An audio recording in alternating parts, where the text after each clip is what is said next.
हम profit and loss पढ़ रहे थे और उसमें प्रॉफिट एंड लॉस में क्वेश्चन, आज का जो क्वेश्चन है ये हमारा लास्ट क्वेश्चन, 4 या 5 क्वेश्चन बचा हुआ है और ये हमारा प्रॉफिट एंड लॉस का लास्ट वीडियो है। तो चलिए शुरू करते हैं। पहले आप देख लीजिए कि क्वेश्चन आज हम किस तरह का करने वाले हैं। तो आपको स्क्रीन पे क्वेश्चन दिखाई दे रहा होगा। तो चलिए शुरू करते हैं। क्वेश्चन नंबर 45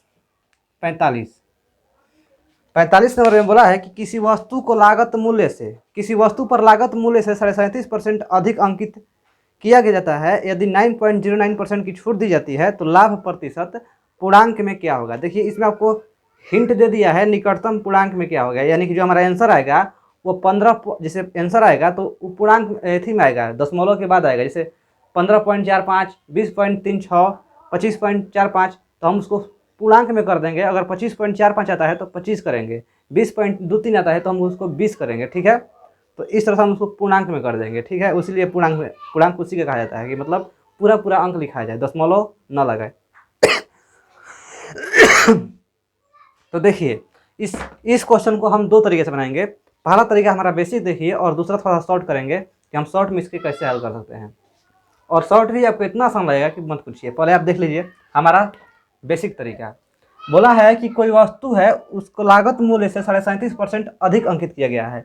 यानी लागत मूल्य से, अगर लागत मूल्य हम 100 मानते हैं, यानी जिसे हम हिंदी क्रय मूल्य कहते हैं, कॉस्ट प्राइस कहते हैं। ठीक है, लागत मूल्य 100 मानते हैं तो मार्केट प्राइस यानी अंकित मूल्य कितना हो जाएगा दोस्त, तो बोलिएगा सर 137.5% हो जाएगा।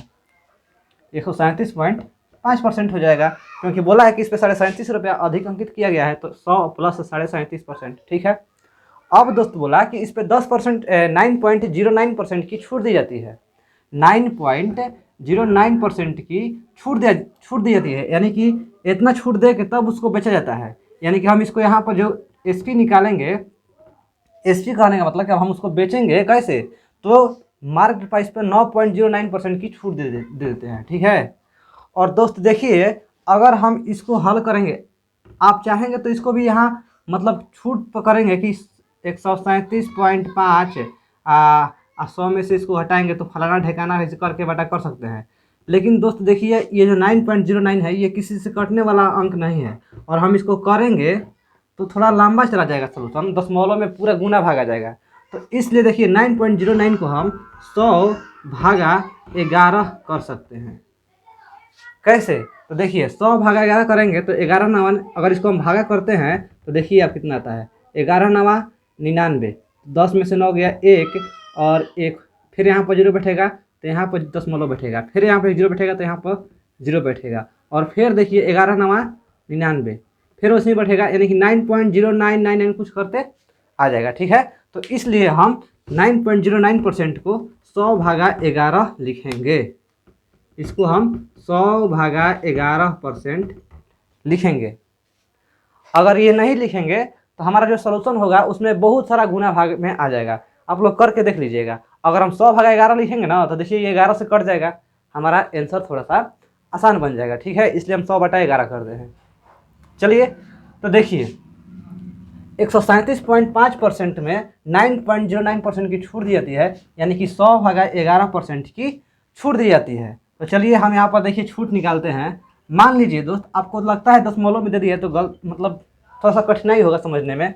मान लीजिए 120% होता, 120% होता और बोलता कि सेलिंग प्राइस में से 10% छूट दिया जाता, 10% छूट दिया जाता, तो 120% का हम 10% ऐसे निकालते ना, 10 में 100 और 10 12, 120% पर 10% अगर छूट देते तो यहाँ पर क्या होता, तो बोलते कि 12 होता, और 12 में से 120 में से 12 घटा देते तो हमारा 108 जो हो जाता, ये सेलिंग प्राइस हो जाता। ठीक है, अगर ये दशमलव में नहीं दे रहा था तब, तो दशमलव में देने से हम डर जाएंगे थोड़े ना। तो देखिए अब यहाँ पर देखिए, तो देखिए जब हम उसको उतना छूट दिए तो हमारा उस तरह से आया था। अब हम देखिए हमको सर 137.5% पर इतना को छूट देना है। ठीक है, तो 137.5% पर इतना छूट देना है, यानी कि 100/11, 100/11। और जब 10% छूट दे रहे थे तो 10/100 किए थे ना, है तो वही 100/11 और परसेंटेज को बटा में 100 करेंगे दोस्त। समझ में आया ना भाई, 100/11 बटा में 100। ठीक है, तो यानी कि 100 से 100 हमारा कैंसिल हो जाएगा, और इसको जब हम करेंगे तो 11 एक मरत में 11 दूनी के 22 और 11 5 55, 12.5 रुपया, यहाँ पर 12.5% की क्या हो जा रही है, छूट मिल जा रही है हमको। यहाँ 137.5%, तो यहाँ से 12.5% घटाएंगे तो हमारा सेलिंग प्राइस निकल जाएगा ना, क्योंकि इतना में से इतना छूट दे दिया है, इतना में से इतना छूट दे दिया है, तो सेलिंग प्राइस निकाल लेंगे। तो सेलिंग प्राइस कैसे निकालेंगे, 137.5 माइनस 12.5, तो ये हमारा निकल के आ जाएगा 125%। 125%, आप इतना घटाइएगा तो इतना आ जाएगा 125%, ठीक है। यानी कि हमारा सेलिंग प्राइस जो हो गया 125% हो गया। हम खरीदे थे 100% में और बेच रहे हैं 125% में, तो हमारा जो फायदा होगा, लाभ प्रतिशत होगा, वो कितना होगा, तो बोलिएगा सर 25% होगा। खरीदे थे 100 में, बेचे हैं 125% में, तो 25% हमारा लाभ, तो इसलिए कितना हो जाएगा, 25% लाभ हो जाएगा। अब दोस्त आप बोलिएगा कि सर आप तो बोले थे कि दशमलव में आएगा आंसर, हम तो बोले थे ना दशमलव में आएगा आंसर, तो दशमलव में कैसे आंसर आएगा दोस्त। अगर देखिए हम इसी को इतना लिख दिए, अगर हम इसको इतना नहीं लिखते, क्या इतना का वैल्यू इतना होता है, तो नहीं, इतना का वैल्यू इतना नहीं होगा, क्योंकि अगर आप करिएगा, देखिए 100/11 करिएगा तो 9.0999 ऐसे कुछ करके आएगा ना आंसर। तो हम इसको तो खाली इतना ही लिखे हैं, तो इसलिए ये दशमलव हटा दिए तो हमारा काम हो गया, ताकि दशमलव में आंसर नहीं आएगा, ठीक है। तो आप बोलिएगा कि सर दशमलव में बोल के आप बोल रहे हैं कि ऐसे आंसर ला दिए, तो बस यही दशमलव हमारा काम खत्म हो जाता है। दशमलव का 100/11 कर दिए तो दशमलव का काम समाप्त, ठीक है। अब देखिए इसको लोग दूसरा तरीका से कैसे बनाते हैं। अभी हम एक टीचर का वीडियो देख रहे थे और यही क्वेश्चन देख रहे थे कि उन्होंने कैसा बताया है। हमको दोस्त देख कर ना बहुत ही खराब लगा कि इनको जो समझ में आ रहा है वो लिख दे रहे हैं, लड़का लोग समझे या ना समझे। तो आइए देखते हैं पहले हम इसको कैसे हल करेंगे शॉर्ट में, जिसे रेशियो में थोड़ा थोड़ा सा रेशियो में कर देंगे, आपको आसान लग जाएगा। तो बोला है कि देखिए 37.5% अधिक अंकित किया गया है। अगर हम 37.5% को, चलिए इसको भी रफ करते हैं,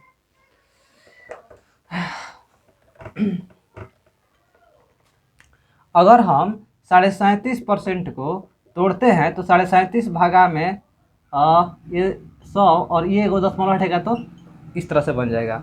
और इसका मान देखिए दोस्त, अगर हम करेंगे तो 5 7 35 और 5 और 2 5 5 25 और ये 5 200 मरते, ये 15 और ये हमारा 40 और 5 3 15 और ये 5, यानी कि 3/8 आएगा, ठीक है। देखिए 37.5% कहने का मतलब होता है 3/8। और कैसे हुआ 3/8, हम कभी बताए हैं। अगर आपको याद है 3/8 डायरेक्ट तो बहुत अच्छा है, नहीं याद है तो हम ऐसे कर लेंगे, क्या दिक्कत है। तो 3/8 कहने का मतलब देखिए वो सीपी जो है 8 में खरीदा है और उस पर 3 रुपया अधिक अंकित कर दिया, यानी कि एमपी जो हो गया हमारा वो 11 हो गया। 8 अब प्लस 3 रुपये बढ़ा दिया तो 11 कर दिया। खरीदा है 8 रुपये में और मार्केट प्राइस अंकित कर रहा है 11 रुपये में, बस 37.5% अधिक अंकित करने का मतलब यही होगा। क्या समझ में आ गया।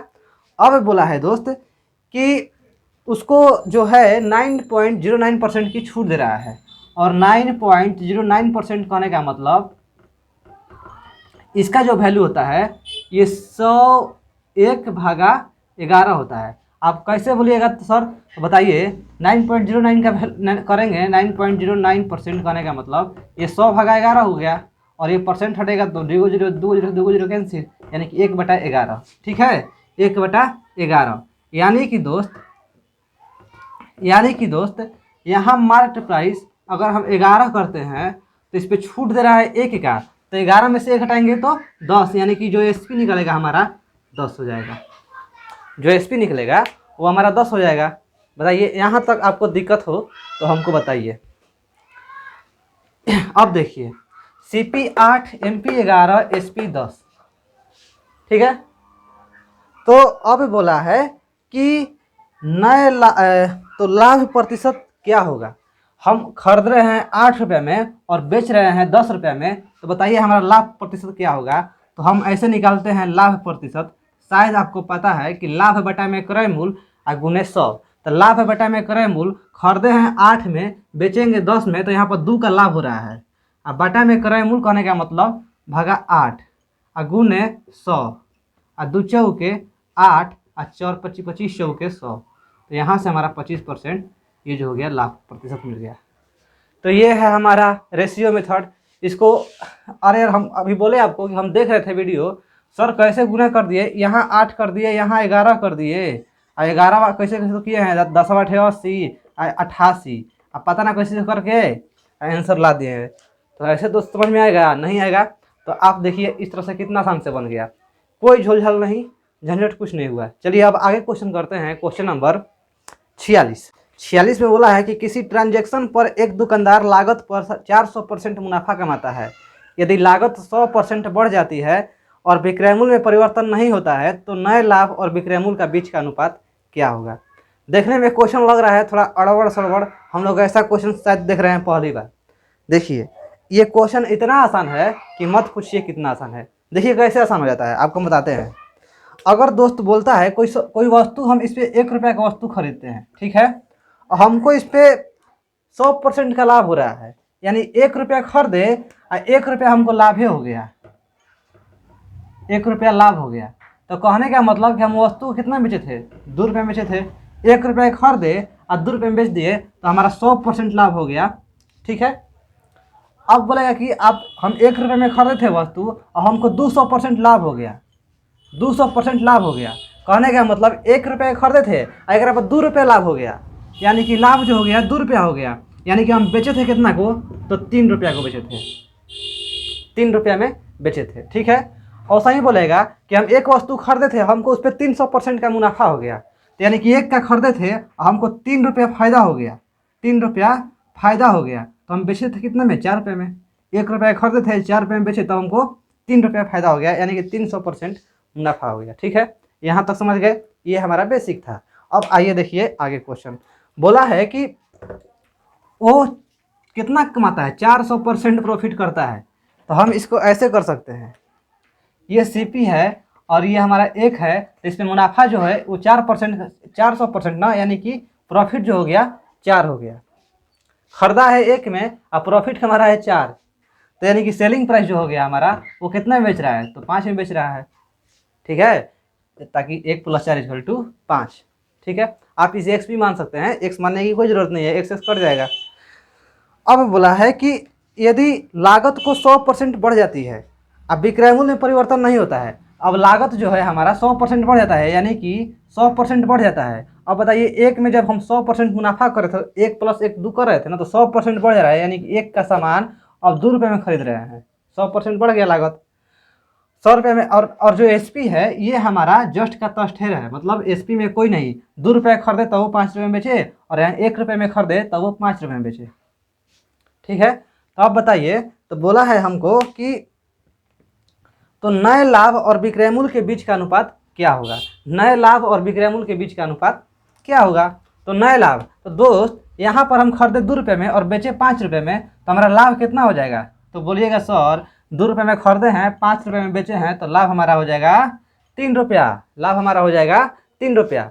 तो ये है जो हमारा ये पुराना दाम के बारे में बात कर रहा है, यानी पुराना खरीदे थे 1 रुपये में, बेचे हैं 5 रुपये में, तो लाभ हमको 4 रुपये हुआ। और ये हमारा सब नया चीज़ की बात कर रहा है, यानी कि नया में खरीदे हैं 2 रुपये में, बेचे हैं 5 रुपये में, लाभ हुआ हमारा 3 रुपया। तो बोला है कि नए लाभ और विक्रय मूल्य के बीच का अनुपात। तो नया लाभ क्या है, नया लाभ ये है, और विक्रय मूल्य क्या है, तो 5 है, तो 3:5 हमारा आ गया आंसर। ये हो जाएगा हमारा आंसर, ठीक है। समझ में आ गया, बहुत आसान था। तो बोलो ना कि बहुत ही आसान क्वेश्चन है। चलिए अब आगे क्वेश्चन करते हैं। क्वेश्चन नंबर 47 में बोला है कि एक स्कूटर ₹3000 में खरीदता है, 30,000 में खरीदा गया है, ठीक है। 3,000 में स्कूटर तो आज मिलवे नहीं करेगा। 30,000 में स्कूटर खरीदा है, हालांकि 30,000 में नहीं मिलेगा, लेकिन सेकंड हैंड मान लीजिए खरीदा है, ठीक है। चलिए एक स्कूटर, हाँ सेकंड हैंड ही खरीदा है। एक स्कूटर 30,000 में खरीदा गया और उसकी मरम्मत के लिए 3,000 खर्च किया और उसे 39,600 रुपये में बेच दिया, तो लाभ प्रतिशत क्या होगा। यानी कि दोस्त कोई स्कूटर खरीदा है, वो खरीदा है 3,000 में, खरीदा है 30,000 में, सॉरी 30,000 में, और इस पर बोल रहा है 3,000 और लगा रहा है।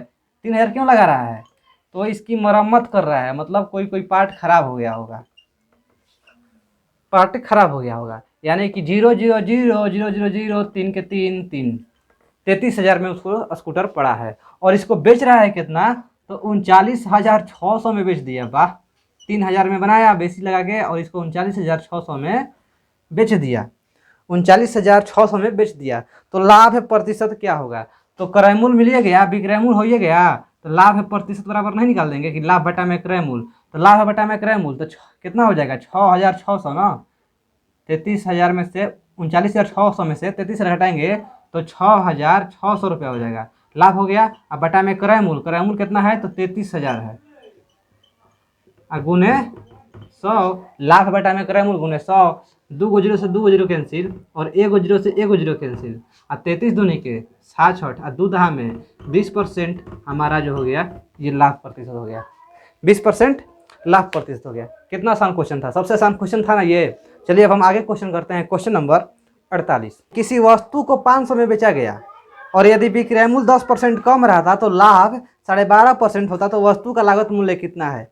जब ऐसा क्वेश्चन देता है ना कि 10% कम रहता तो इतना हो जाता, 15% कम रहता तो इतना हो जाता, तो लड़का लोग थोड़ा सा कंफ्यूज हो जाता है। और देखिए हमारे रहते कंफ्यूजन हो ही नहीं सकता है।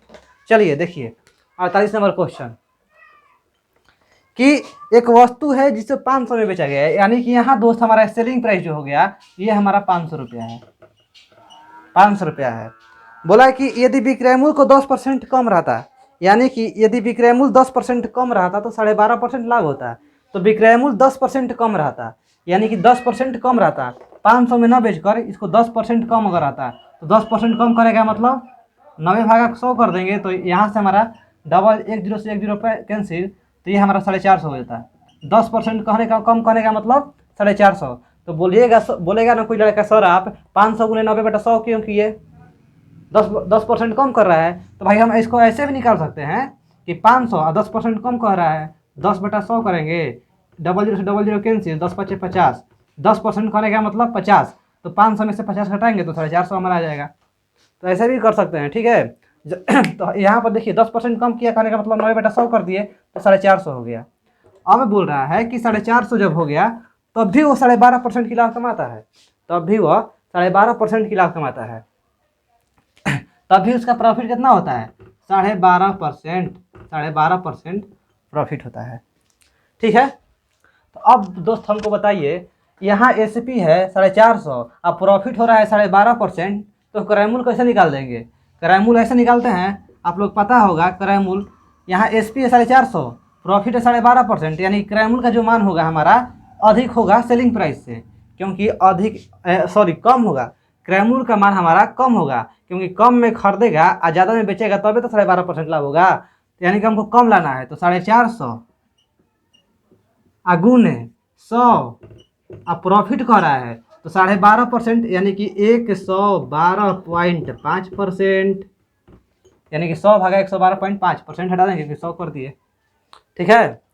तो 100 भागा 112.5, तो यहाँ से हमारा क्रय मूल्य निकल जाएगा। तो देखिए कैसे निकलेगा, 0 से 0, दशमलव से 0 ऊपर बैठ गया, ठीक है। अब देखिए ये, अब हम इसको कटाएंगे छटाएंगे, आप कटाइएगा चाहे, देखिए हम कटा दे रहे हैं, 5 20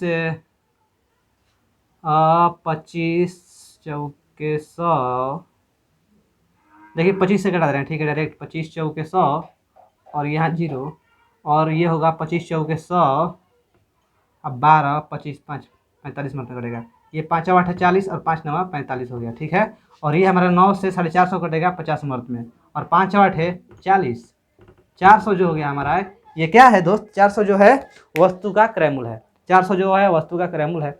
समझ में आ गया? आप चाहेंगे तो इसे ऐसे ही बना सकते हैं कि देखिए जैसे प्रॉफिट 12.5% हो रहा है ना, यानी 112.5% पर 450 रुपये मिल रहा है, तो इसलिए 100% पर तो 450 भागा 112.5 गुने 100 बराबर है ना, ठीक है। तो इस तरह से हम हल करेंगे। चलिए अब आगे क्वेश्चन करते हैं, क्वेश्चन नंबर 49। और क्वेश्चन नंबर 49 जो है ध्यान से देखिएगा, क्योंकि ये क्वेश्चन आपको शायद देखने में अड़बड़ सड़बड़ लगेगा।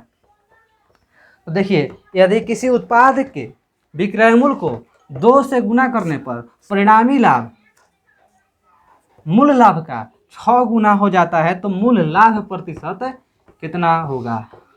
ठीक है, हम देखिए इसको 100 भी मान सकते हैं, 100 200 भी मान सकते हैं, आप जो बोलिएगा हम वो मान लेंगे। बोलिए 100 मान के बनाए कि 100 मान के बनाए?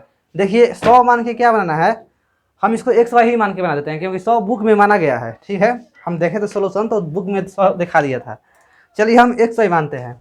नहीं तो बोलिएगा सर आप बुक का हूँ बहू हूँ टू टू कॉपी करके उतार दिए हैं।